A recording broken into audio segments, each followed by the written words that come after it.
Hello everyone, welcome to GS centre. दोस्तों, कैसे आप सब? उम्मीद है आप सब अच्छे होंगे। तो चलिए आज नया प्रैक्टिस सेट लगाते हैं।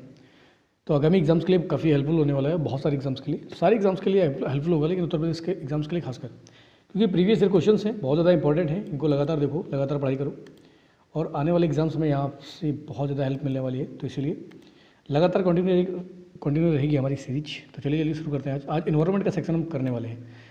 तो प्रैक्टिस सेट आज इन्वायरमेंट का है। बहुत सारी चीज़ जानने को मिलने वाली है।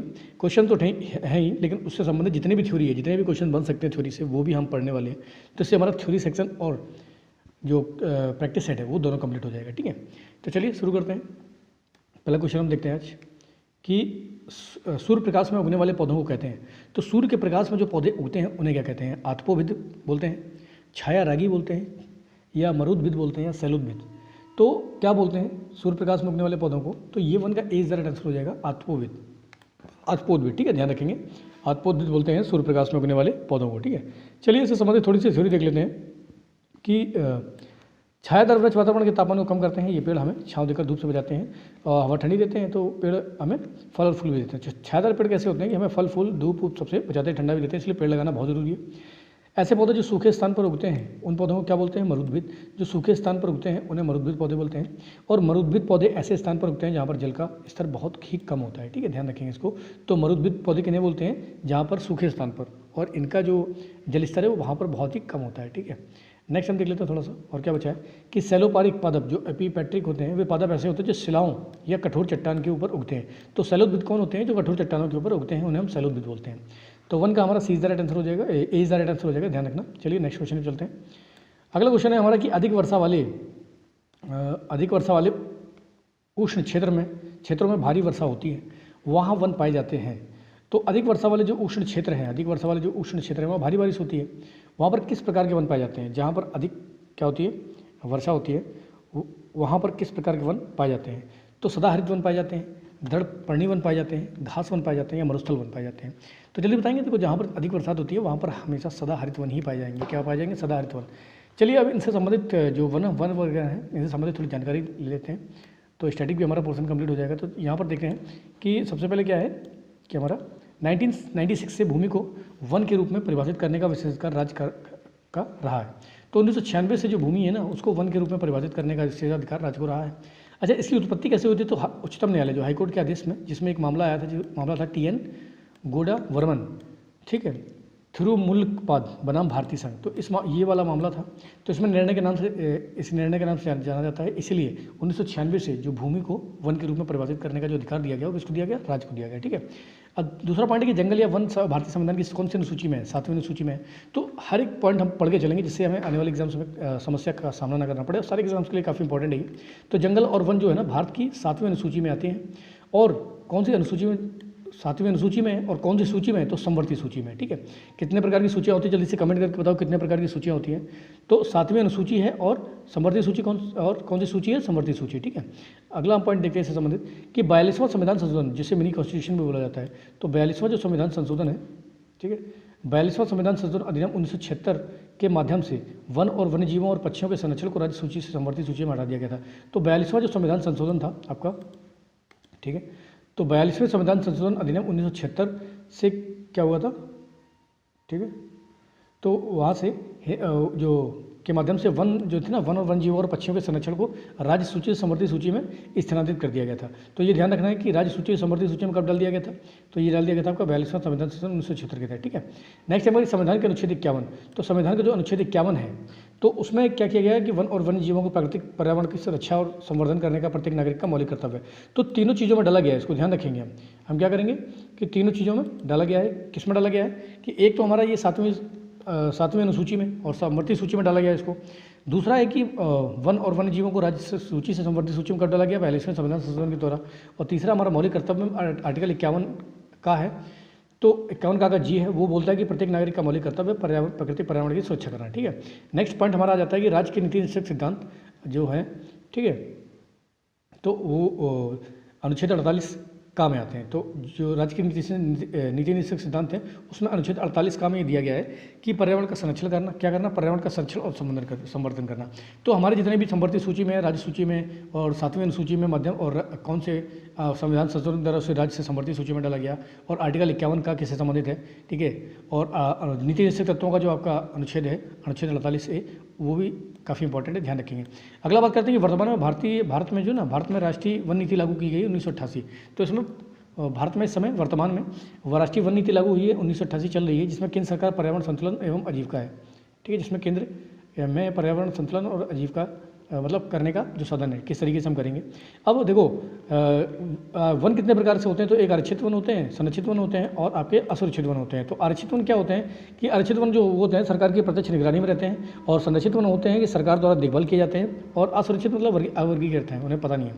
तो जो आरक्षित वन होते हैं उससे पशु चारागाहों के व्यवसाय के उद्देश्य हेतु सार्वजनिक जो प्रवेश है उसकी अनुमति नहीं होती है। जो आरक्षित वन होते हैं उसमें सार्वजनिक जो प्रवेश है उसकी अनुमति नहीं होती है। अब संरक्षित वन में क्या होता है कि स्थानीय लोगों को वन में बिना किसी गंभीर क्षति के वो जा सकते हैं मवेशी, और खुले में तो कोई भी जा सकता है। अगला इसमें है कि आरक्षित वन में क्या है कि देश के कुल वन क्षेत्र का 53% हिस्सा इस श्रेणी के अंतर्गत आता है, और संरक्षित में 29% हिस्सा आता है, और इसमें 18%, असुरक्षित में 18%। तो ये काफ़ी वनों के प्रकार हैं, तो उसको देख लेना एक बार, काफ़ी इंपॉर्टेंट है कौन से प्रकार के वन होते हैं और क्या क्या इसमें सुविधा होती हैं। तो जो आरक्षित होते हैं सरकार की निगरानी में होते हैं, अब संरक्षित होते हैं सरकार उनकी देखभाल करती है।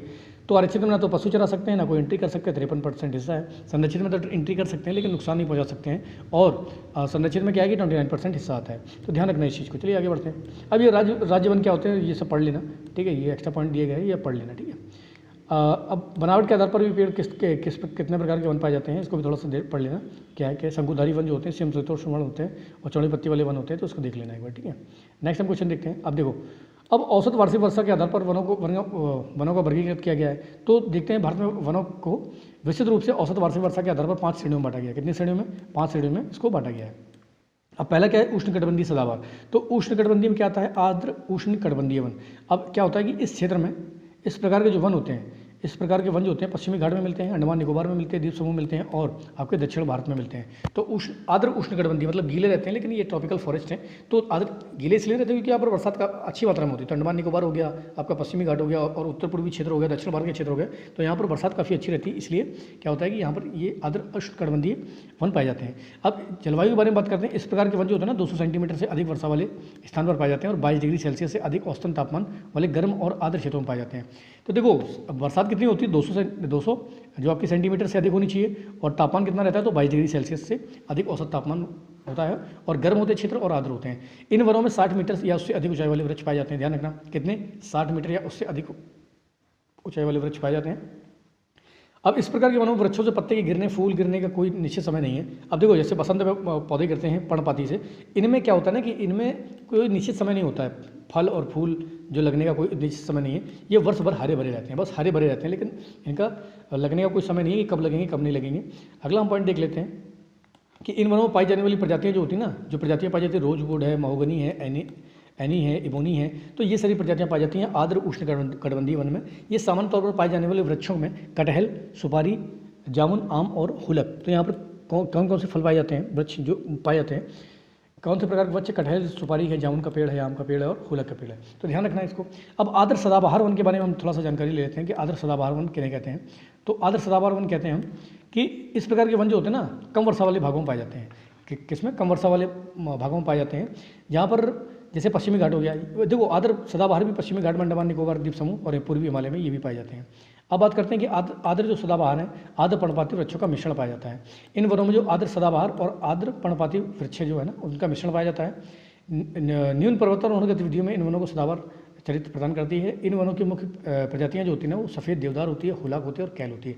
तो ये भी काफ़ी इंपॉर्टेंट है। अब कुछ पेड़ होते हैं शुष्क सदाबहार। क्या होते हैं? शुष्क सदाबहार। इनको भी थोड़ा सा ध्यान रखेंगे कि शुष्क सदाबहार वन कैसे होते हैं। तो इसकी जो तलहटी ये जो वन होते हैं ये उत्तर दिशा में शिवालिक की पहाड़ियों से लेकर हिमालय की तलहटी में 1000 मीटर की ऊंचाई तक पाए जाते हैं। जो शुष्क सदाबहार पाए जाते हैं कहाँ पर पाए जाते हैं? शिवालिक की पहाड़ियों और हिमालय की तलहटी में 1000 मीटर की ऊंचाई तक पाए जाते हैं। ये दक्षिण के में आंध्र प्रदेश और कर्नाटक में पाए जाते हैं। अब क्या है इसमें इंपॉर्टेंट क्या है कि यहाँ के वृक्ष पॉलिशदार होते हैं। कैसे होते हैं? यहाँ के वृक्ष जो है ना पॉलिशदार होते हैं, और मुक्ता सुगंधित फूलों के साथ कठोर पत्ते वाले सदाबहार वृक्ष हैं। और साथ ही कुछ पर्णपाती वृक्ष भी पाए जाते हैं। तो ध्यान रखेंगे इस प्रकार के वन कैसे होते हैं, पॉलिशदार होते हैं। और इनमें कौन कौन से वन आते हैं, तो अनार कहा जाता है, जैतून कहा जाता है और ओलियंडर कहा जाता है। तो इसको भी ध्यान रखेंगे। और वृक्षों में अनार, जैतून, ओलियंडर शामिल है। तो ये भी काफ़ी इंपॉर्टेंट है, ठीक है, ध्यान रखेंगे। अब मानसून वन के बारे में बात करते हैं, उष्ण कटिबंधीय पर्णपाती। अब उष्ण कटिबंधीय पर्णपाती कहाँ पाए जाते हैं, तो उत्तर पूर्वी राज्यों के साथ साथ हिमालय की तलहटी में और पश्चिमी घाट में और पूर्वी ढलान और उड़ीसा में पाए जाते हैं ये पर्णपाती वन। अब देखो यहाँ पर जो औसतन वार्षिक वर्षा होती है वो कितनी होती है, वो 100 से लेकर 200 सेंटीमीटर होती है, बस इतने ध्यान रखना है।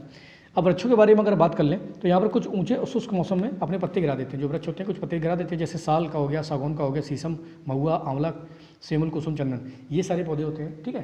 तो इनको भी ध्यान रखेंगे। अगला हम देख लेते हैं शुष्क पर्णपाती वन। ये कहाँ पाए जाते हैं, तो इनका जो क्षेत्र है ना, इनका क्षेत्र कहाँ पर है, उत्तरी भाग। वन देश के पूरे उत्तरी भाग में पाए जाते हैं। कौन से, शुष्क पर्णपाती वन, जैसे कि मध्य प्रदेश हो गया, गुजरात हो गया, आंध्र प्रदेश हो गया, कर्नाटका हो गया, तमिलनाडु में भी ये पाए जाते हैं। अब यहाँ पर क्या है कि वर्षा जो होती है ना, वर्षा 70 से 100 सेंटीमीटर के बीच होती है, किसमें, शुष्क पर्णपाती वनों में।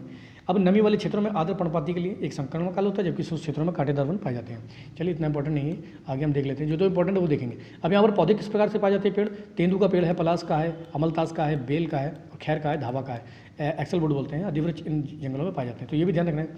अब कांटेदार वनों की हम बात कर लेते हैं, कांटेदार वन कहाँ पाए जाते हैं, ठीक है। कांटेदार वनों की बात करते हैं तो ये वन उन क्षेत्रों में पाए जाते हैं जहाँ पर वार्षिक वर्षा जो होती है 50 सेंटीमीटर से कम होती है। जहाँ पर वर्षा 50 सेंटीमीटर से भी कम होती है वहाँ पर कांटेदार वृक्ष पाए जाते हैं, ठीक है। इस प्रकार के वन काली मिट्टी वाले क्षेत्रों में अधिक पाए जाते हैं, जैसे उत्तर पश्चिम हो गया, हमारा मध्य क्षेत्र हो गया, दक्षिण भारत का क्षेत्र हो गया। अब इसमें दक्षिण पश्चिम जैसे पंजाब हो गया, हरियाणा हो गया, राजस्थान हो गया, गुजरात, मध्य प्रदेश हो गया और उत्तर प्रदेश के आर्द्र शुष्क क्षेत्र भी शामिल है। अब क्या होता है कि यहाँ के वृक्षों की जो ऊंचाई होती है 10 मीटर से अधिक नहीं होती है, क्योंकि कांटेदार हैं तो छोटे ही रहेंगे, ज़्यादा बढ़ते नहीं हो, ठीक है। अब इन वनों में पौधे लगभग पूरे वर्ष पर्णरहित रहते हैं, ठीक है। तो पर्णरहित रहते हैं कि कब, पूरे वर्ष पर्णरहित यहाँ के पौधे रहते हैं, तो इसको भी ध्यान रखेंगे, ठीक है। अब इसमें प्रमुख प्रजातियाँ कौन सी है, बबूल की हैं, कोकोस की हैं, बेर की हैं, खजूर की है, खैर की है, नीम की है और खिजड़ी की है और पलास की। तो ये प्रमुख प्रजातियाँ हैं, एक बार इसको पढ़ लेना क्योंकि एग्जाम में बहुत बार यहाँ से क्वेश्चन डायरेक्ट पूछ लिए जाते हैं। अगला हम बात करते हैं पर्वतीय वनों के बारे में। तो पर्वतीय कितने प्रकार के वन होते हैं, तो पर्वतीय आर्द्र शीतोष्ण वन, ठीक है। अब इस क्षेत्र के वन जो होते हैं ना उत्तरी और दक्षिण भारत में पाए जाते हैं। कैसे पर्वतीय वन, कि उत्तर भारत में भी क्या है आपके पहाड़ है, दक्षिण भारत में भी पहाड़ है। तो अब यहाँ पर क्या होता है कि पूर्वी क्षेत्र से लेकर अरुणाचल प्रदेश तक 1800 से लेकर 3000 मीटर की ऊंचाई पर स्थित होते हैं ये वन, और 200 सेंटीमीटर से कम यहाँ पर बरसात होती है। अब आगे दक्षिण की बात कर लेते हैं। तो दक्षिण में नीलगिरी की पहाड़ियाँ जो ना, नीलगिरी की पहाड़ियों के कुछ हिस्से में और केरल की ऊंचाई वाले क्षेत्र में ये पाए जाते हैं।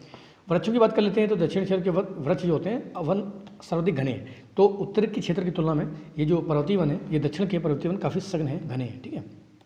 इसका प्रमुख कारण क्या है, इसका प्रमुख कारण है कि समय के साथ मूल वृक्षों की जगह यूकेलिप्टस और तेजी से बढ़ने वाली प्रजातियों ने स्थान ले लिया है। अब यहाँ पर रोडोडेंड्रन चंपा और विभिन्न प्रकार के ग्राउंड फ्लोरा यहाँ पाए जाते हैं। तो रोडोडेंड्रन काफ़ी बार एग्जाम में पूछा गया है, चंपा हो गया और विभिन्न प्रकार के ग्राउंड फ्लोरा यहाँ पर पाए जाते हैं। अब पर्वतीय उष्णकटिबंधीय के बारे में जानकारी लेते हैं कि पर्वतीय उष्णकटिबंधीय वन कैसे होते हैं। तो औसतन जो वर्षा होती है 100 से 200 सेंटीमीटर होती है और तापमान जो होता है ना 15 डिग्री से 22 डिग्री सेल्सियस के बीच होता है। अब क्षेत्र क्या है इनका कि उत्तर पश्चिम हिमालय में पाए जाते हैं, कश्मीर लद्दाख क्षेत्र में, और हिमालय मतलब पहाड़ी क्षेत्रों में ये पाए जाते हैं, ठीक है। अब वृक्ष कौन से पाए जाते हैं, चीड़ का जो पेड़ होता है वो आपका पर्वतीय उष्णकटिबंधीय वन के प्रमुख मुख्य वन है, ठीक है, मुख्य वृक्ष सॉरी। इसके अतिरिक्त ओक पाया जाता है, जामुन पाया जाता है, रोडोडेंड्रन पाया जाता है। अब बात करते हैं हम हिमालय वन की। अब हिमालय क्षेत्र में किस प्रकार के वन पाए जाते हैं, तो ये है आपके हिमालय क्षेत्र, जम्मू कश्मीर, वही पूरा का पूरा रीजन आ जाता है, नॉर्थ वाला रीजन आ जाता है, ठीक है। ऊंचाई जिनकी हिमालय वन की जो आर्द्र वन है ये 1000 से 200 मीटर की ऊंचाई पर पाए जाते हैं। इनमें ओक है, चेस्टनट है, चीड़ है, साल है और झाड़ियाँ और पौष्टिक घास पाई जाती है। अब हिमालय शुष्क शीतोष्ण की अगर हम बात कर लेते हैं, हिमालय शुष्क शीतोष्ण वन कहाँ पाए जाते हैं, तो ये आपके हो गए जम्मू कश्मीर में पाया जाता है, चंबा में, लाहौल में, किन्नौर के जिले में पाया जाता है, सिक्किम में पाए जाते हैं। अब इन वृक्षों में कौन कौन से प्रमुख वृक्ष पाए जाते हैं, तो इन वृक्षों में जैसे शंकुधारी हो गया, देवदार हो गया, ओक हो गया, चिलगोजा हो गया, मैपल हो गया, जैतून हो गया, सहतूत और विलो आदि वृक्ष इस क्षेत्र में पाए जाते हैं, ठीक है, ध्यान रखेंगे इसको। अब अल्पाइन की बात कर लेते हैं हम। अल्पाइन और अर्ध अल्पाइन वन ये कितनी ऊंचाई पर होते हैं, तो 2500 मीटर से लेकर 4000 मीटर की ऊंचाई पर अल्पाइन वृक्ष होते हैं आपके, ठीक है। अब अल्पाइन वृक्ष जो है ना कश्मीर से लेकर अरुणाचल प्रदेश तक इनकी जो लाइन है वो 2900 मीटर से लेकर 3500 मीटर की ऊंचाई पर स्थित है। अब इसमें जो पेड़ हैं मुख्यतः कौन से पाए जाते हैं, जूनिफर पाया जाता है, रोडोडेंड्रन, विलो और काली किशमिश भी पाई जाती है। तो ध्यान रखेंगे काली किशमिश किस क्षेत्र में पाई जाती है, तो अल्पाइन क्षेत्र में काफ़ी पाई जाती है। पूर्वी हिमालय की प्रमुख वनस्पतियों में लाल देवदार हो गया और काला जूनिफर हो गया और भुर्ज हो गया और लार्च हो गया, तो ये प्रजातियाँ भी इस क्षेत्र में मिलती हैं, ठीक है। अब दलदली वन की बात कर लेते हैं हम। दलदली वन के बारे में प्रमुख देख लेते हैं। अंडमान निकोबार में पाए जाते हैं और गंगा और ब्रह्मपुत्र के डेल्टाई क्षेत्र में पाए जाते हैं। अब अन्य महत्वपूर्ण क्षेत्रों में ये महानदी, गोदावरी और कृष्णा के डेल्टा में भी पाए जाते हैं। कौन से, दलदली और तटीय वन, ठीक है। अब उनकी जड़ें जो होती हैं ना बहुत मुलायम होती हैं और पौधे पानी में सांस ले सकें, ठीक है, इसलिए मुलायम होती है ताकि पौधे जो है ना पानी में सांस ले सकें। अब मुख्य रूप से खोखले पानी होते हैं, मैंग्रोव होते हैं, खजूर होते हैं, ताड़ और बुलेट वुड शामिल है। तो इसमें जो पेड़ शामिल है पौधे, वो कौन से, खोखले पाइन हो गया, मैंग्रोव हो गया, खजूर हो गया, ताड़ हो गया और बुलेट वुड हो गया, ये इसमें शामिल होते हैं। अब भारत में मैंग्रोव की बात कर लेते हैं। भारत में मैंग्रोव वन, तो भारत में मैंग्रोव वन 6740 वर्ग किलोमीटर क्षेत्र में विस्तृत है। अब कुल मैंग्रोव वनों का 7% हिस्सा कवर करता है विश्व के। जो दुनिया में जितना मैंग्रोव पाया जाता है ना, उसकी अगर भारत की तुलना की जाए तो 7% मैंग्रोव भारत में पाया जाता है, ठीक है। अब क्या है कि ये जो होते हैं ना, ये तट रेखा को सुव्यवस्थित करते हैं तथा तटीय क्षेत्रों को कटाव या अपरदन से संरक्षण करते हैं। तो इनका इंपॉर्टेंस बहुत ज़्यादा है कि तटीय क्षेत्रों में कटाव और अपरदन को संरक्षण प्रदान करते हैं, ठीक है। ध्यान रखना, कटाव कम कर देते हैं और संरक्षण प्रदान करते हैं मिट्टी को। गंगा के डेल्टाई क्षेत्र में सुंदरवन दुनिया का सबसे बड़ा ज्वारी वन है, तो ये भी ध्यान रखें, काफ़ी इंपॉर्टेंट पॉइंट है, ठीक है, कि सबसे बड़ा ज्वारी वन कौन सा है, जो डेल्टा है वो कौन सा, सुंदरवन डेल्टा, ठीक है। आगे हम बात करते हैं, अगला क्वेश्चन है हमारा कि वायुमंडल का वह क्षेत्र जिसमें बादलों का बनना, बिजली कड़कड़ाना और तूफान आंधियों का होना पाया जाता है, किस मंडल में पाया जाता है, समताप मंडल में, क्षोभ मंडल में, मध्य मंडल में या आयन मंडल में। तो कौन से मंडल में पाया जाता है बिजली कड़कना, ये सब। तो देखो, पृथ्वी की अन्य भौतिक प्राणियों का एक मुख्य संगठन वायुमंडल भी है। तो वायुमंडल के बारे में पढ़ लेना कि वायुमंडल में क्या क्या चीज़ें पाई जाती हैं। तो वायुमंडल में देखो, वायुमंडल में आपका यहाँ पर लगभग 78%, कितना, 78% आपका पाया जाता है नाइट्रोजन। 78% तो नाइट्रोजन पाया जाता है, 21% ऑक्सीजन पाया जाता है और 1% के आसपास अन्य गैसें पाई जाती हैं। अब वायुमंडल, पृथ्वी के वायुमंडल को 5 परतों में बांटा गया है। कौन कौन से मंडल हैं ये, सबसे पहले क्षोभ मंडल है, फिर आपका समताप मंडल है, मध्य मंडल है और आयन मंडल है और बहिर्मंडल है। तो ध्यान रखेंगे, मंडल के बारे में हमें जानकारी मिल गई और पृथ्वी में वायुमंडल में कौन कौन सी गैसें पाई जाती हैं। अब थोड़ा सा और आगे देख लेते हैं संबंधित। देखो, यहाँ पर पूरा ग्राफ मैप बना हुआ है, तो इसको ध्यान रखेंगे किस तरीके से हमें देखना है इसको। थोड़ा सा हम इसको डाउन कर लेते हैं, ठीक है। अब इसको हम देखेंगे,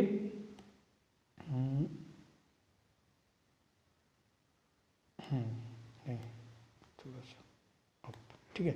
तो देखो, सबसे पहले क्या पाया जाता है, ट्रोपोस्फियर पाया जाता है हमारा, क्षोभ मंडल। अब क्षोभ मंडल में क्या है कि 8 से लेकर 12 किलोमीटर की ऊंचाई तक पाया जाता है ये। तो ध्यान रखेंगे, 8 से 18 किलोमीटर, ठीक है, 12 से 18 किलोमीटर के बीच में पाया जाता है। तो ध्यान रखो, सबसे निचला जो स्तर है वो ट्रोपोस्फियर है। यहाँ पर सारी घटनाएं ट्रोपोस्फियर में होती है। उसके बाद समताप मंडल, स्ट्रेटोस्फियर आ जाता है, उसके बाद आपका मेसोस्फियर आ जाता है, उसके बाद थर्मोस्फियर आ जाता है, फिर एक्सोस्फियर आ जाता है। एक्सोस्फियर में हमारे सैटेलाइट वगैरह जो होते हैं, स्पेस क्राफ्ट होते हैं, वो सारी चीज़ें रहती हैं।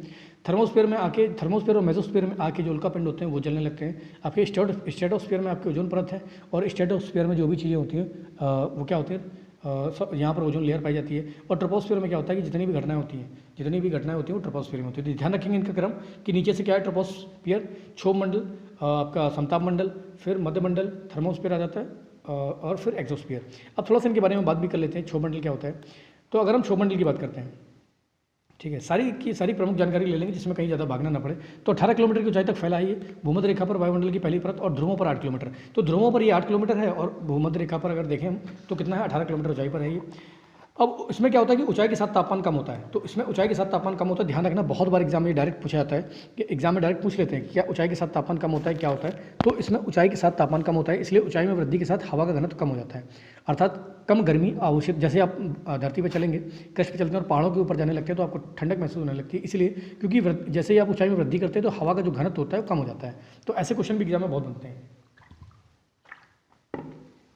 अगला है हमारा कि ट्रोपोस्फियर में वायुमंडल की कुल गैसों का 90% से अधिक है। तो जो हमारा ट्रोपोस्फियर है, क्षोभ मंडल है, उसमें कुल गैसों का 90% तो इसमें पाया जाता है, ठीक है। ट्रोपो का अर्थ होता है बदलाव, क्योंकि पानी की परतों से बादलों के बनने के कारण यहाँ पर सभी मौसम परिवर्तित होते रहते हैं। अब अधिकतम ऊंचाई जहाँ तापमान कम हो जाता है, यहाँ का तापमान लगभग -58 डिग्री सेल्सियस तक नीचे जा सकता है। तो ट्रोपोपोज में देखो ट्रोपोस्फियर और स्ट्रेटोस्फियर के बीच में एक लाइन जोन पड़ता है जिसे बोलते हैं हम ट्रोपोपोज। तो ट्रोपोपोज में क्या होता है कि यहाँ पर अधिकतम ऊंचाई तक तापमान कम हो जाता है, जहाँ पर तापमान -58 डिग्री सेल्सियस तक नीचे जा सकता है। चलिए अगली बात करते हैं हम समताप मंडल के बारे में, स्ट्रेटोस्फियर। तो समताप मंडल क्यों इंपॉर्टेंट है कि ये वायुमंडल की दूसरी परत है, पहले ध्यान रखेंगे। अब ये ट्रोपोस्फियर से के ऊपर 50 किलोमीटर तक है। तो ट्रोपोस्फियर आपका मैंने बताया 8 से 18 किलोमीटर है। तो 8 से 18 मतलब 8 ध्रुवों पर है और 18 कहाँ है, भूमध्य रेखा पर। अब ट्रोपोस्फियर से 50 किलोमीटर ऊपर है हमारा समताप मंडल, ठीक है, स्ट्रेटोस्फियर। अब इसमें क्या होता है कि ओजोन की उपस्थिति के कारण ये सूर्य की पराबैंगनी विकिरणों को अवशोषित कर लेता है, ठीक है। जितना ओजोन लेयर जो होती है ना, यहीं पर पाई जाती है, जो पराबैंगनी विकिरणों को अवशोषित कर लेती है, ठीक है। अब नीचे की परत की तुलना में यह परत गर्म होती है, क्योंकि समदेश को क्या कर रही है, अवशोषित कर रही है, इसलिए यहाँ पर गर्मी होती है। इसका तापमान लगभग 4 डिग्री सेल्सियस होता है। तो समताप मंडल का आपका तापमान जो होता है ना वो 4 डिग्री सेल्सियस होता है। यह परत फाइटर जेट विमानों को उड़ाने के लिए आदर्श स्थिति प्रदान करती है, क्योंकि यहाँ बादल और मौसम की घटनाएं नहीं होती हैं। तो फाइटर जेट कहाँ उड़ते हैं, तो ये भी आपके कहाँ उड़ते हैं, स्ट्रेटोस्फीयर में उड़ते हैं, समताप मंडल में, जो कि ओजोन के क्षरण में भी काफ़ी योगदान करते हैं। ठीक है, नेक्स्ट हम देखते हैं हमारा मध्यमंडल। तो मध्यमंडल मेसोस्फीयर है। अब स्ट्रेटोस्फीयर से भी 80 किलोमीटर ऊंचाई पर ये पाया जाता है मेसोस्फीयर। ठीक है, और ये 90 डिग्री सेल्सियस तक के तापमान के साथ वातावरण की सबसे ठंडी परतों में से एक है। तो ध्यान रखेंगे, बहुत ज़्यादा ठंड है यहाँ पर। इस परत में उल्कापिंड जलते हैं। तो एग्जाम में कभी कभी आ जाता है कि उल्कापिंड किस परत में जलते हैं, तो उल्कापिंड जो आपके हैं ना वो आकर मध्यमंडल में ही जलते हैं। अगला कि इस परत में सांस लेना मुश्किल हो जाता है। आप कभी भी मध्यमंडल में सांस नहीं ले सकते हैं, क्योंकि इसमें हवा न्यूनतम दबाव के साथ सबसे पतली परत होती है। तो इसमें सांस लेना बहुत मुश्किल होता है, और इस परत में आकर ही उल्कापिंड जलने लगते हैं। तो ये भी काफ़ी इंपॉर्टेंट पॉइंट है, इंपॉर्टेंट फैक्टर्स को ध्यान रखना है। ठीक है, अब कोई भी हवाई जहाज हो, चाहे फाइटर जेट हो, चाहे हॉट एयर बैलून हो, इस परत तक पहुंचने के लिए वो ऊंची उड़ान नहीं भर सकते हैं। तो मेसोस्फीयर हमारा काफ़ी ऊंचाई पर है। तो मेसोस्फीयर तक पहुंचने के लिए आपको बहुत पापड़ बेलने पड़ेंगे। आप ओपन तो जा ही नहीं सकते, सांस बिल्कुल नहीं ले सकते हैं। यहाँ पर उल्कापिंड, जैसे ही उल्कापिंड ऊपर से आते हैं तो मेसोस्फीयर में ही चलने लगते हैं, ध्यान रखना ये। ठीक है, यहाँ ठंड काफ़ी होती है।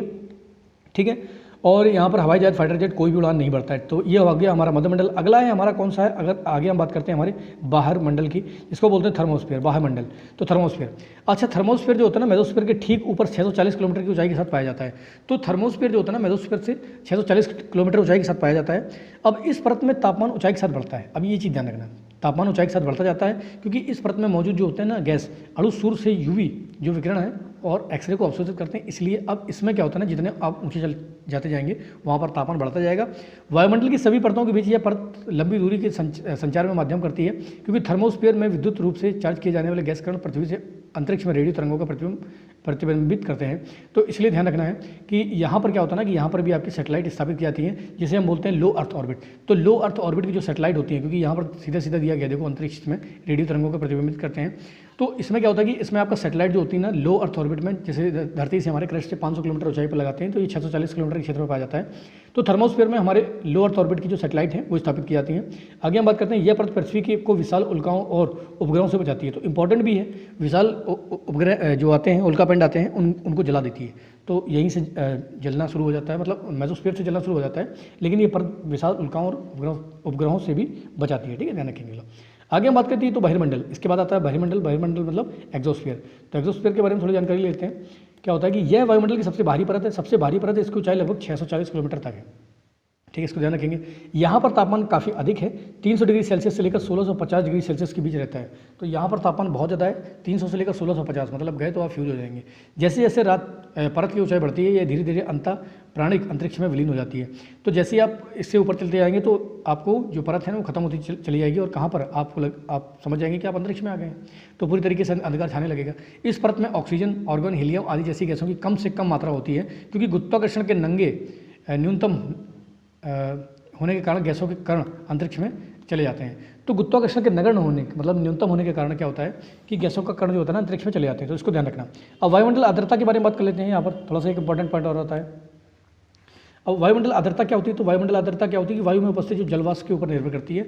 अब इसमें क्या होता है कि जलवाष्प वायुमंडल के नीचे स्तर पाया जाता है। तो ये सारा पढ़ लेना। अब रासायनिक वायुमंडल की परत में गैस की मात्रा कैसी होती है, गैस की मात्रा हम देख लेते हैं जो इंपॉर्टेंट है।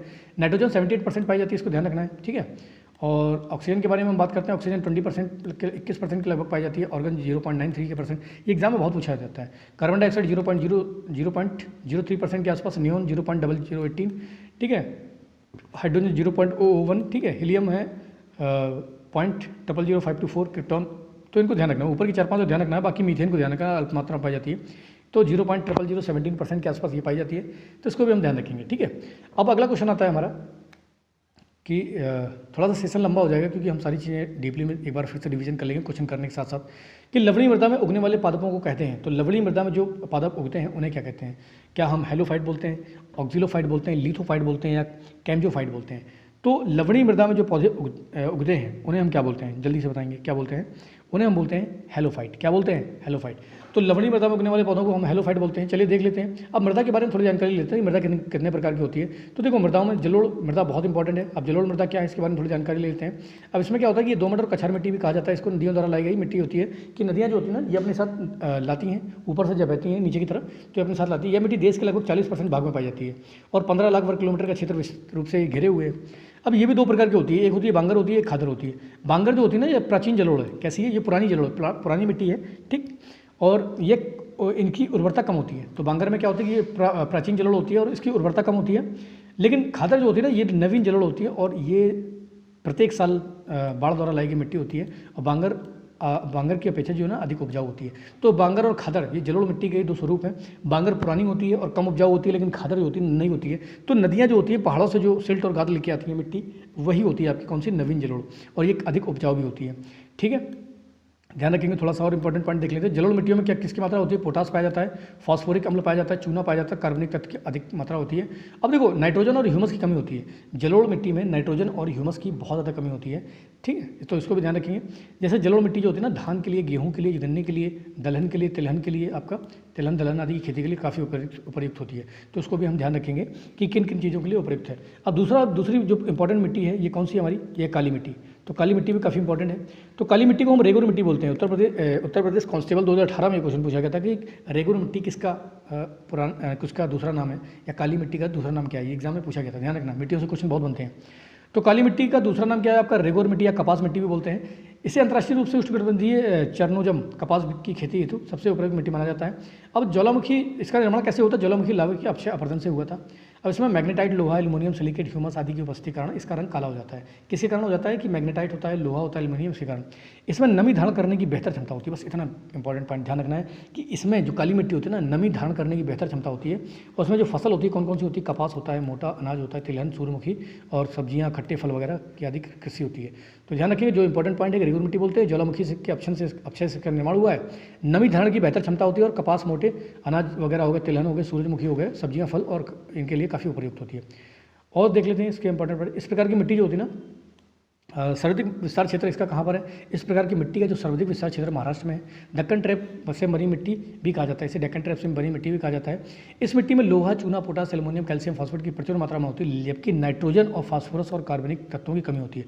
कमी ध्यान रखना, आप वो ध्यान रखें ना रखें क्या होता है क्या नहीं, लेकिन कमी जरूर ध्यान रखना है कि इसमें नाइट्रोजन, फास्फोरस और कार्बनिक तत्व जो होते हैं उनकी कमी होती है।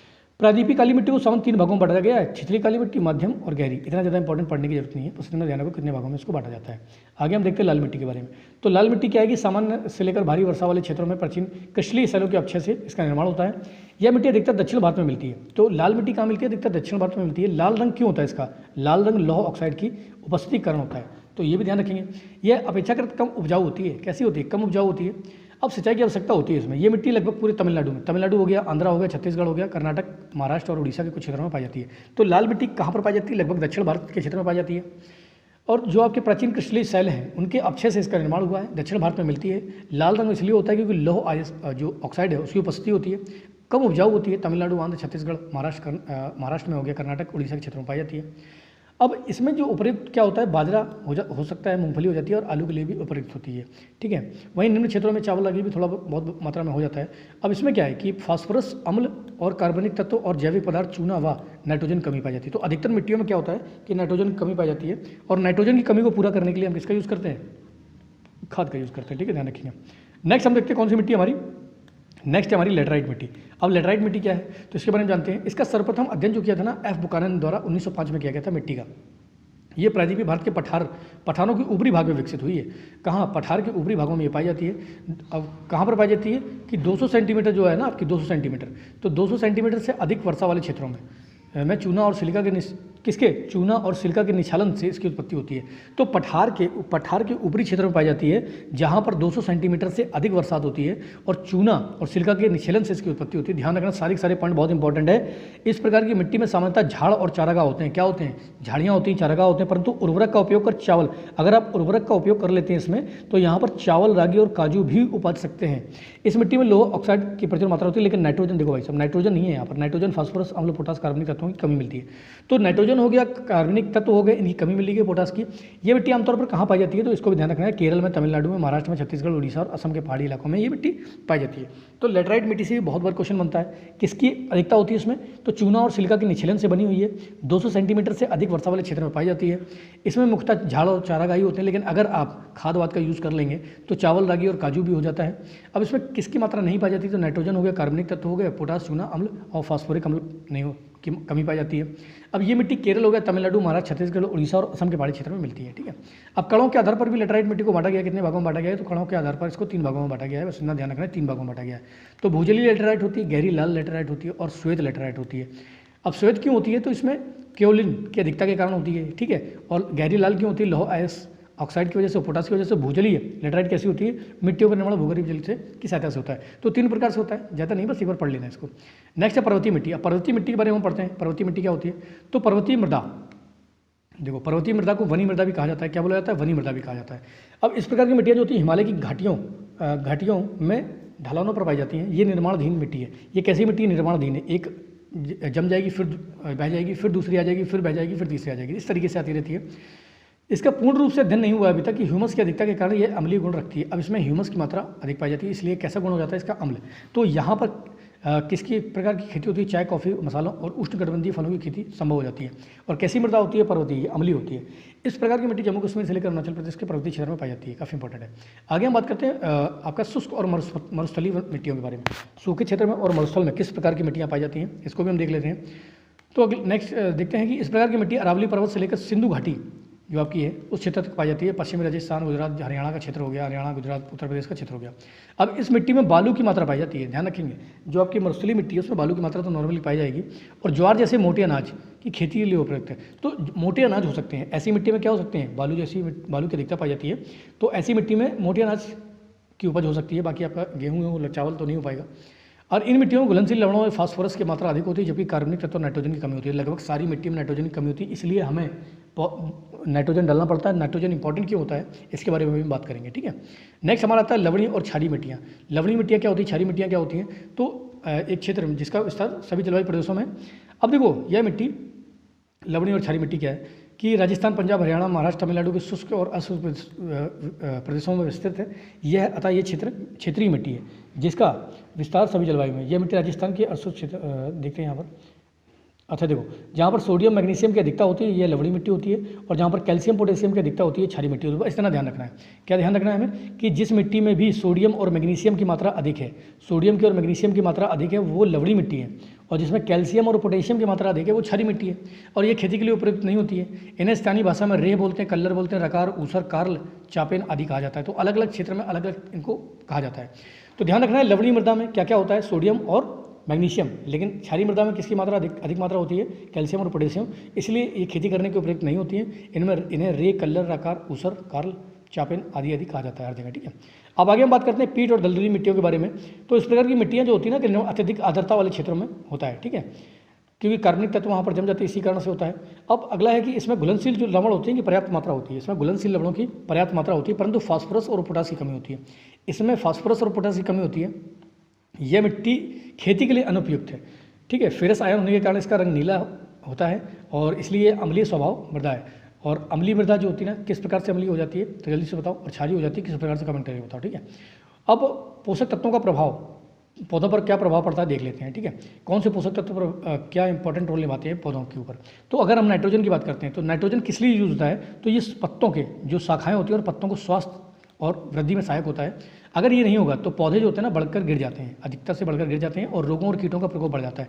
तो अगर नाइट्रोजन की कमी है पौधे में तो पौधा क्या होगा, वो स्वस्थ नहीं रहेगा, वृद्धि नहीं होगी उसकी और वो बढ़कर गिर जाएगा, कीटों का प्रकोप लग जाएगा, दाने कम निकलते हैं। क्या होता है, पौधे में जो दाने वाले होते हैं दाने कम लग पाते हैं और विलम्ब से वो पक पाते हैं। तो पौधों की इसकी कमी से पौधों की वृद्धि रुक जाती है। तो ये इंपॉर्टेंट है। ठीक है, ध्यान रखना है नाइट्रोजन की कमी से ये सारी घटनाएं हो जाती हैं। आगे हम देखते हैं कि फास्फोरस की कमी से पौधों में क्या होता है।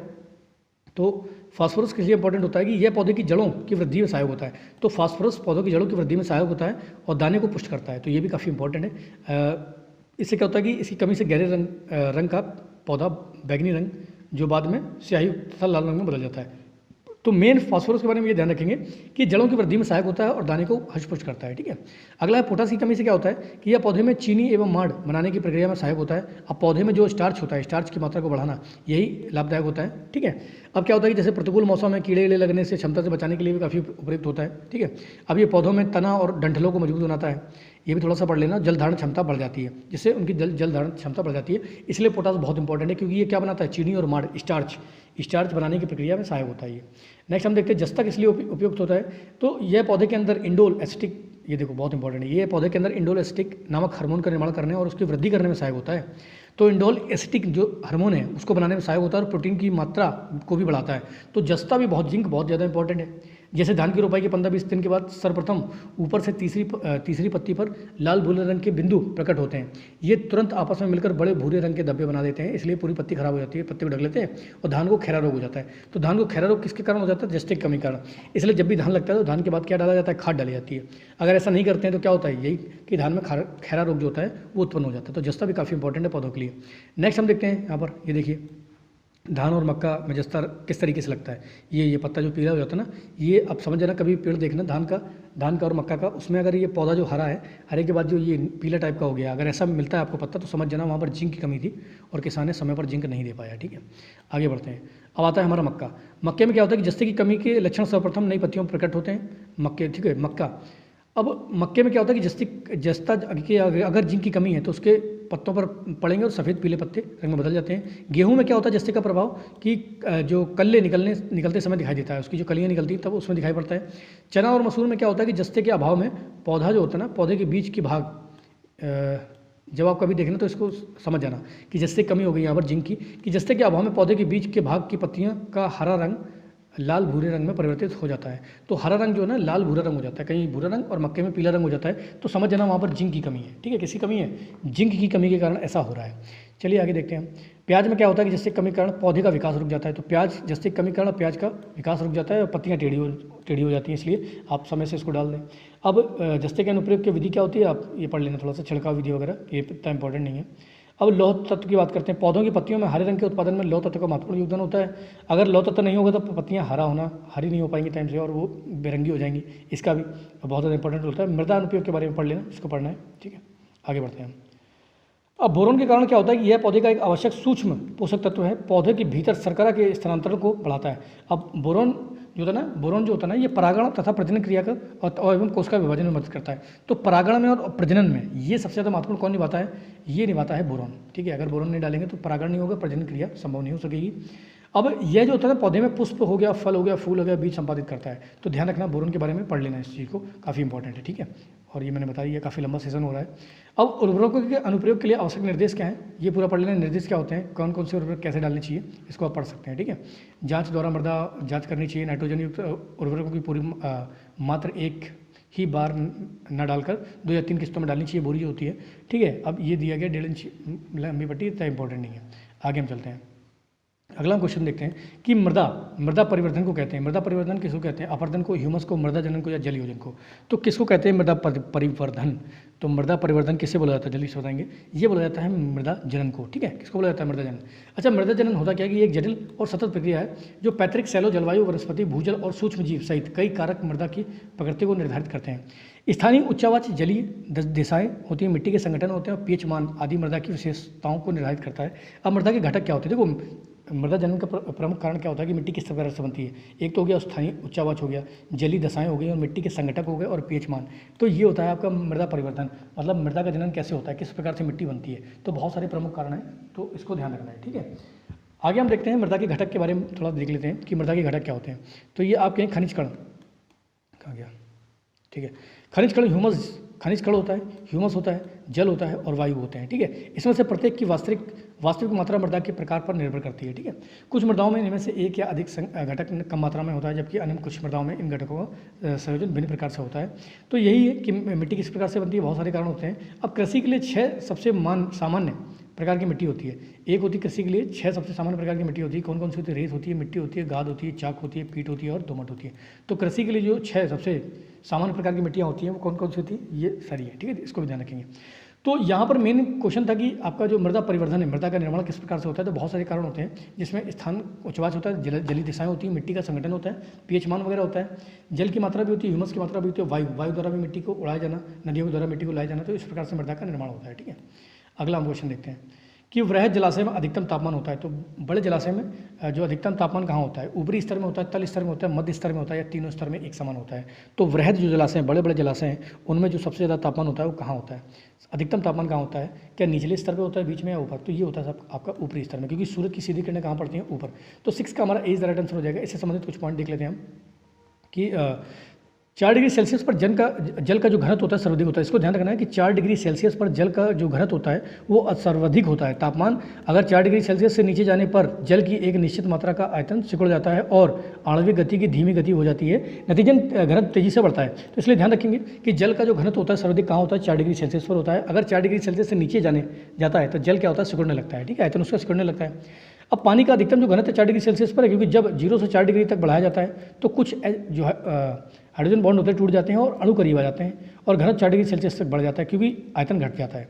लेकिन 4 डिग्री सेल्सियस से ऊपर अणुओं की गतिज ऊर्जा बढ़ जाती है जिससे आयतन में वृद्धि होती है और घनत्व कम हो जाता है। तो ये सारा फैक्चुअल पॉइंट है, इसको ध्यान रखना है, बस और कुछ नहीं है। क्योंकि एग्जाम में बहुत ज़्यादा आता है कि जल का सर्वाधिक जो घनत्व सर्वाधिक हो जाता है कब होता है, और उससे संबंधित क्वेश्चन पूछते हैं अगर ऊपर जाएगा तो आयतन कम होगा या बढ़ेगा, या वो पूछ देंगे जब ऊपर जाएगा तो उसका घनत्व कम होगा या ज़्यादा होगा। ठीक है, तो चलिए अगला क्वेश्चन देखते हैं हम।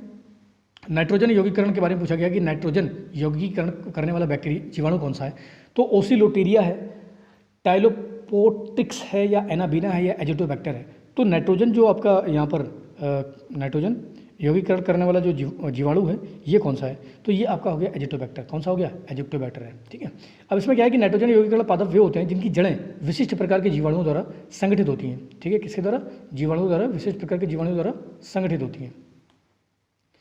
जो वायु से नाइट्रोजन प्राप्त करने की क्षमता रखते हैं इसे नाइट्रोजन के एक उपयोगी रूप में परिवर्तित करते हैं जिसका उपयोग पादप के बढ़ने में मदद करने के लिए किया जाता है। तो नाइट्रोजन का निर्माण करने के लिए आपका नाइट्रोजन यौगिकरण जो पादप होते हैं उनका बहुत बड़ा योगदान होता है। अब नाइट्रोजन यौगिकरण सूक्ष्म जीवाणु जो होते हैं, जैसे एग्जाम में बहुत पूछा गया है, एक बार डायरेक्ट एग्जाम में पूछते हैं कि इनमें से कौन सा नहीं है नाइट्रोजन यौगिकरण सूक्ष्म जीवाणु, तो नॉस्टॉक है, एनाबीना है, एजिटोबैक्टर है, देखो एनाबीना भी है यहाँ पर, एजिटोबैक्टर है, क्लोस्ट्रीडियम है, नाइट्रोसोमोनस है, द्वारा मिट्टी में प्राकृतिक रूप से किया जाता है। कुछ नाइट्रोजन फिक्सिंग बैक्टीरिया के कुछ पौधे समूह विशेष रूप से फलियों के साथ सहजीविता करते हैं। तो अगर कभी भी एग्जाम में आ जाता है, इनके नाम ध्यान रखना है, क्योंकि एग्जाम में यहाँ से क्वेश्चन पूछ देते हैं कि non stock anabaena, Azotobacter, clostridium, ठीक है, नाइट्रोसोमोनस, तो ये क्या है, तो नाइट्रोजन यौगिकरण है। ठीक है, तो इसको ध्यान रखेंगे। अगला हम क्वेश्चन देखते हैं। अगला क्वेश्चन हमारा कि परितंत्र का गतिक हृदय क्या कहलाता है। तो परितंत्र का जो आपका गतिक हृदय है वो क्या कहलाता है, क्या वो उत्पादन ऊर्जा, उपभोक्ता व खनिज चक्र, उत्पादक या खनिज चक्र, या ऊर्जा प्रवाह व खनिज चक्र। तो परितंत्र का आपका जो गतिक हृदय है वो कहलाता है ऊर्जा प्रवाह और खनिज चक्र। क्या कहलाता है, ऊर्जा प्रवाह और खनिज चक्र। इसके बारे में देख लेते हैं। देखो ये जैव भू रसायन चक्र, क्या मतलब, खनिज चक्र के बारे में बात कर रहे हैं कि जिसमें तत्व मिट्टी, जीवित जीवों को, हवा को और पानी, या इसमें कुछ इनमें से कुछ के माध्यम से चलते हैं, तो इसे खनिज चक्र बोलते हैं। ठीक है, अब थोड़ा सा इसको समझ लेते हैं हम क्या समझ लेते हैं कि यहाँ पर कार्बन चक्र दिया गया। कार्बन चक्र में क्या होता है कि जीवाश्म ईंधन है, पेट्रोलियम है, इसको आप जला रहे हैं तो वायुमंडल में जा रहा है, CO2 निर्माण कर रहा है, फिर यहाँ पर प्रकाश संश्लेषण हो रहा है, हरे पादप इसको ले रहे हैं, हरे पादप क्या कर रहे हैं, खाने में इसका यूज़ कर रहे हैं, शोषण कर रहे हैं, तो इससे अपघटन हो रहा है CO2 का, और ठीक है, और क्या ऑक्सीजन रिलीज हो रही है। तो ये सारा पूरा इस तरीके से चलता है कार्बन चक्र। तो यहाँ पर अगला देख लेते हैं हम। तो परितंत्र के घटक के बारे में अगर हम बात करें तो कितने होते हैं, तो देखो एक होता है जैविक, अजैविक घटक होता है, एक होता है जैविक घटक। अब अजैविक में क्या आते हैं, 3 प्रकार से आते हैं, भौतिक कारक आते हैं, कार्बनिक कारक और कार्बनिक कारक। तो भौतिक में क्या आते हैं, तापमान हो गया, आर्द्रता हो गया, प्रकाश हो गया आपका, ये सारी चीज़ें हैं, ये किस में आती हैं, ये भौतिक में आ जाती हैं। बाकी अकार्बनिक में जल है, ऑक्सीजन है, कार्बन डाइऑक्साइड, नाइट्रोजन है, जितना भी ये सब अकार्बनिक पदार्थ होते हैं। और कार्बनिक पदार्थ में क्या होते हैं, प्रोटीन हो गया, कार्बोहाइड्रेट हो गया, लिपिड हो गया, ये सब कार्बनिक पदार्थ होते हैं। तो पारिस्थितिकी तंत्र के प्रमुख घटक दिए गए यहाँ पर जैविक और अजैविक। और जैविक में क्या जाता है, उत्पादन आ जाता है, उपभोक्ता आ जाता है, और अपघटन। तो हरे पौधे जो उत्पादक हैं बनाते हैं, उपभोक्ता जो खाते हैं, और अपघटन जो सब कुछ साफ करते हैं, तो ये जैविक घटक में आ जाते हैं। ठीक है, ध्यान रखेंगे इसको। अगला पॉइंट देखते हैं। आप सूर्य प्रकाश के बारे में यहाँ पर दिया गया है कि पोषक तत्व में वृद्धि के साथ क्या होता है, इसको देख लेना। ठीक है, किस तरीके से पौधे को पनपने में वृद्धि मिलती है, कैसे को पौधा कैसे पनपता है, सेवल ब्लूम क्या होता है, ऑक्सीजन का विघटन किस प्रकार से होता है। ठीक है, आगे हम चलते हैं। अगला क्वेश्चन है हमारा, खाद्य श्रृंखला के आधार पर जीव होते हैं। तो खाद्य श्रृंखला के आधार पर जीव कैसे होते हैं, मांसाहारी होते हैं, मर्तोपजीवी होते हैं, शाकाहारी होते हैं, या प्रकाश संश्लेषी होते हैं। तो खाद्य श्रृंखला के आधार पर जो आपके जीवधारी होते हैं ये कैसे होते हैं, खाद्य श्रृंखला के आधार पर बताइए कैसे होते हैं। ये होते हैं आपके प्रकाश संश्लेषी। कैसे होते हैं, प्रकाश संश्लेषी होते हैं। देखो जब आप एक पारिस्थितिकी तंत्र को देखेंगे तो पाएंगे कि एक जीव दूसरे जीव के खाने तथा दूसरे जीव को द्वारा खाए जाने की श्रृंखला बनाते हैं। ऐसा होता है। देखो खाद्य श्रृंखला क्या होती है, खाद्य श्रृंखला में ये होता है कि एक जीव दूसरे को खाने पर तुला रहता है। अगर देखो प्रकाश संश्लेषण नहीं होता है तो पौधे नहीं होंगे, और पौधे नहीं होंगे तो ये पूरी चीज़ें चल ही नहीं पाएंगी। अगर हरियाली खत्म हो जाएगी तो जीव कहाँ से आएंगे, तो ना तो प्रोड्यूसर आएगा ना कंज्यूमर आएगा, तो ना तो आपका जो हार्बीवोरस नहीं होगा तो कार्निवोरस कहाँ से होगा, तो इसी तरीके प्रोड्यूसर नहीं होंगे। तो इसी प्रकार से क्या होता है कि जैसे पेड़ पौधे जो होते हैं ना भोजन का निर्माण करते हैं, और इन पेड़ पौधों को प्राथमिक उपभोक्ता खाते हैं, शाकाहारी खाते हैं, और शाकाहारी को प्राथमिक को द्वितीय खाते हैं, और द्वितीय को तृतीय खाते हैं। तो अगर मान लो प्राथमिकी खत्म हो जाए, अगर प्राथमिकी ही खत्म हो जाएगा तो दूसरा और तीसरा कहाँ से आएगा? तो यही दिया गया यहाँ पर। अब खाद्य श्रृंखला के बारे में थोड़ा सा बताया गया कि किस प्रकार से होती है। जैसे घास है, घास को चूहा खाता है, चूहे को बाज खा लेता है। अब घास को चूहा खाएगा, चूहे को सांप खाएगा, सांप को बाज खा लेगा। यहाँ पर घास को टिड्डा खाएगा, टिड्डे को छिपकली बाज खाएगा। तो इसी तरह ध्यान देगा टिड्डा बाज खरगोश, तो इसको एक बार देख लेना, ठीक है, सारे सारे देख लेना। ये आगे हम बात करते हैं खाद्य जाल के बारे में, थोड़ी सी बात कर लेते हैं हम कि खाद्य जाल क्या होता है। खाद्य श्रृंखला और खाद्य जाल में अंतर होता है। अब खाद्य जाल क्या है कि ऊपर की खाद्य श्रृंखला देखने को तो आप पाएंगे कि अधिकांश जीव जो होते हैं एक से अधिक खाद्य श्रृंखलाओं में शामिल है। तो खाद्य श्रृंखला में क्या होता है कि एक जानवर कई श्रृंखलाओं में शामिल होता है। जैसे यहाँ पर देखो, यहाँ पर क्या है, घास है। अब घास में चूहा खा रहा है, ठीक है, घास को टिड्डा खा रहा है, घास को फिर टिड्डा खा रहा है, टिड्डे को छिपकली खा रही है। यहाँ पर घास को टिड्डा खा रहा है, टिड्डे को बाज खा रहा है। तो इस प्रकार से जो खाद्य श्रृंखला होती है उसमें कई सारे जीव शामिल होते हैं, लेकिन खाद्य जाल में ऐसा नहीं होता है। तथा भोजन व ऊर्जा की प्राप्ति करते हैं। परिस्थिति के अंदर में कई श्रृंखलाओं के आपस में आड़त इच्छा जोड़ने से एक जालनुमा संरचना का निर्माण होता है, जैसे खाद्य जाल कहते हैं। अब खाद्य जाल में क्या होता है कि जैसे टिड्डे को छिपकली खा ली, चूहा किसी को खा लिया, तो इस प्रकार से आता है। तो खाद्य जाल एक खाद्य श्रृंखला के जीव का दूसरी खाद्य श्रृंखला के जीव के बीच संबंध दर्शाता है। तो खाद्य जाल क्या होता है कि जब एक खाद्य श्रृंखला का जीव होता है वो दूसरी खाद्य श्रृंखला के जीव के बीच का संबंध है खाद्य जाल, ठीक है। मतलब एक खाद्य श्रृंखलाओं के दोनों के बीच जो दो खाद्य श्रृंखलाओं के बीच का जो संबंध है वो दर्शाता है आपका खाद्य जाल। तो इस प्रकार से डायग्राम देख लो एक बार कि घास देखो, घास को कौन खा रहा है? चूहा, टिड्डा, खरगोश, तिलचट्टा, चारों खा रहे हैं, और तिलचट्टा को मेंढक खा रहा है, ठीक है। अब चूहा है, चूहे को सांप खा रहा है, ठीक है, और सांप कौन खा रहा है? बाज खा रहा है, और चूहे को बाज खा रहा है। टिड्डे को कौन खा रहा है? छिपकली, और खरगोश को भेड़िया, भेड़िया को चीता। तो इस प्रकार से दो खाद्य श्रृंखलाओं को बनाकर दो खाद्य श्रृंखलाओं के बीच का संबंध देखो। एक तो ये खाद्य श्रृंखला हो गई, ठीक है, दूसरी ये हो गई। तो इन खाद्य श्रृंखलाओं को मिलाकर और निकल रहा है तो एक ही से निकल रहा है ना, घास से ही तो ये चारों चीज़ें निकल रही हैं, और चारों चीज़ें को अलग अलग प्रेडेटर खा रहे हैं। तो इसी प्रकार से खाद्य जाल क्या होता है? दो खाद्य श्रृंखलाओं के बीच में संबंध दर्शाता है, ठीक है। इतना इंपॉर्टेंट है, बस इतना ध्यान रखो, ठीक है, समझा दिया है। आगे हम देखते हैं कि अन्य, जैसे अब ये देखो, ये आगे हमारा खाद्य, यहाँ पर क्या है कि अन्य खाद्य चित्रात्मक उदाहरण देखने को मिलते हैं। खाद्य हो, जो घास हो गया, चूहा खाता है, चूहे को सांप बाज खाता है, तो ये पढ़ लेना एक बार, ठीक है। एग्जाम में कभी कभी डायरेक्ट पूछ देते हैं। अब आगे हम पढ़ते हैं, लास्ट क्वेश्चन हमारा यहाँ पर आ गया है कि 10% का नियम किसने दिया है? तो 10% का नियम किसने दिया है? ये दिया है आपका लिंडमान ने दिया है। तो इसको भी ध्यान रखेंगे, 10 का 20 राइट आंसर हो जाएगा। अब इसमें इन्होंने दिया क्या है, अब ये भी उससे संबंधित है कि खाद्य श्रृंखला में ऊर्जा प्रवाह 10% का नियम पालन करता है। जैसे कि अगर 10% ऊर्जा एक पोषी स्तर से दूसरे पोषी स्तर में स्थानांतरित होती है, बाकी वातावरण में लुप्त हो जाती है, जैसे कि अब एग्जाम्पल में दर्शाया गया है। अब यहाँ पर देखो, मान लो कोई भी जीव है, कहाँ गया, और थोड़ा सा नीचे करते हैं इसको, ठीक है, चलिए इतना बहुत है, ठीक है। अब यहाँ पर हमने क्या कर लिया, इसको नीचे कर लिया। तो यहाँ पर देखो 1000 कैलोरी, अगर प्रोड्यूसर जो ना पेड़ पौधों के अंदर अगर 1000 कैलोरी की ऊर्जा होगी, तो हार्बीवोरस जब इसे खाएगा तो 100 कैलोरी बचेगी, इंटू 10% हो जाएगा। अब जब हार्बीवोरस को कार्निवोरस खाएगा तो 10% ही बचेगी, और कार्निवोरस को टॉप प्रेडेटर खाएंगे तो केवल 1% ही मिलेगी। तो इसलिए ऊर्जा जो होती है ना किलो कैलोरी में 10% ट्रांसफर होती है केवल। तो इसलिए अगर मान लो आप मांस खा रहे हो तो उसमें बहुत ज़्यादा ऊर्जा है, तो उसका 10% ही आपको मिलने वाला है। तो यही लिंडेमान ने नियम दिया था कि अगर एक मतलब जीव से दूसरे जीव में जो जाती है एनर्जी, वो मात्र 10% जाती है। तो ये था हमारा लास्ट क्वेश्चन। तो इसी प्रकार से लगातार हम लोग पढ़ाई कर रहे हैं। देखो, इससे बहुत सारी चीज़ें कंप्लीट होती है, बार बार इसको देख लेना, रिवीजन कर लेना, और मतलब ज्योग्राफी भी कंप्लीट हो रही है, सारी चीज़ें कंप्लीट हो रही है, मतलब सारे टॉपिक कंप्लीट कर लेंगे हम लोग प्रैक्टिस सेट में। ज़्यादा कहीं पढ़ने की जरूरत नहीं पड़ेगी, जीएस इतना ज़्यादा हेडेक लेने की जरूरत नहीं होती है, ठीक है। तो इसी प्रकार से लगातार पढ़ाई करो, लगातार मेहनत करते रहो। ऐसे ही हमारी कंटिन्यू सीरीज रहेगी, हम क्वेश्चंस के साथ स्टैटिक पोर्शन भी पूरा का पूरा पढ़ेंगे, जिससे कि भटकना ना पड़े। तो चलिए लगातार पढ़ाई कीजिए। आज के लिए इतने बहुत है। जय हिंद।